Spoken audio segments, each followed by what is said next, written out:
we have leaders from across the country, and we'd like to issue the statement as follows. We, the DCP, we wish to address ourselves to the nation of Kenya and the patriotic citizens of our beloved country as follows. Last week, we announced that our party leader, His Excellency Rigathi Gachagua, will return to the nation on Thursday, 21st August, at noon from the United States of America. We want to confirm that his return is still as scheduled. Second, we call on the people of Kenya to show up at the Jomo Kenyatta International Airport at 8 a.m. to receive our beloved party leader. We shall have a mother of all peaceful processions upon his arrival. The procession will begin from the Jomo Kenyatta International Airport to the Central Business District, and later address a public rally at the hallowed Kamkunji grounds. The police are hereby notified to provide security, and they should not dare to demonstrate against the people of Kenya. We have done a letter to the Inspector General notifying him of the said activity.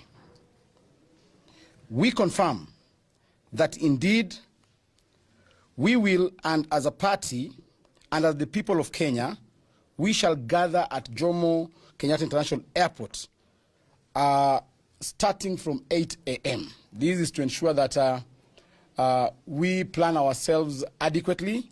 We have people traveling from across the country, all the way from Tesoland, from Luoland, and therefore we want to have good organization and protocol at the airport. So we want to ask all our supporters traveling from across the country to be at Jomo Kenyatta International Airport as from 8 a.m. We are also adequately informed of the mischief and also plans by President William Ruto to have our party leader arrested upon his arrival at Jomo Kenyatta International Airport. We are also informed that William Ruto is planning to divert his plane to either Kisumu or Mombasa International Airports to arrest him from there. We have encouraged our members to also plan to receive him in those respective airports. We want to be very particular and candid on this matter. Take notice that any attempt to arrest Honorable His Excellency Rigathi Gachagua once he lands in the country will be met by our supporters across the country. We have asked our supporters to be on standby. We remember when His Excellency Rigathi Gachagua was impeached, he implored upon his supporters to remain calm and resort to singing. This time round, the song will be of a different rhythm. Secondly, we have heard President William Ruto and his choir dream that he has been invited by President Trump to the United States of America. Mr. Ruto, on your address to the 80th session of the United Nations General Assembly, under the theme, Better Together, 80 years and more for peace, development, and human rights. President Ruto, what are you going to address the UNGA looking at this year's theme and the UN principles?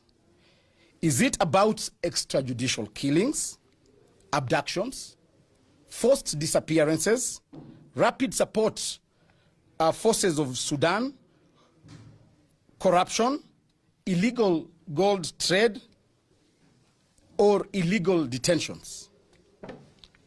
Or on this matter, We, the Democratic Party, Citizens Party of Kenya, wishes to bring to the attention of the global community and the United Nations General Assembly that the President of Kenya has consistently violated the very principles upon which the UN was founded. That is human rights, dignity, and peace.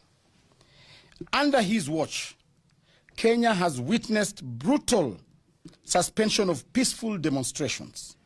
Young Kenyans exercising their constitutional rights to protest have been met with live bullets, unlawful detentions, and state-sponsored abductions. Systematic violation of freedom of expression. Journalists, whistleblowers, and activists continue to be harassed and silenced. Failure to protect human life. Innocent citizens have died at the hands of security forces with no accountability from the Kenyan government.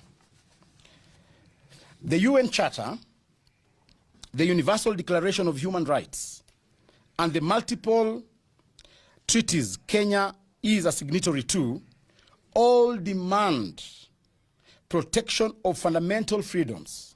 Yet, the President of Kenya seeks to parade himself as a statesman before the international community, while his regime is guilty of bloodshed at home. We therefore join the young people of Kenya in petitioning the United Nations not to grant Mr. William Ruto the honor of addressing the upcoming convention. Doing so would amount to legitimizing dictatorship, tyranny, and betraying the young, the women, and the people of Kenya, whose only crime was demanding their rights, justice, and accountability. We therefore call upon the UN General Assembly to review his eligibility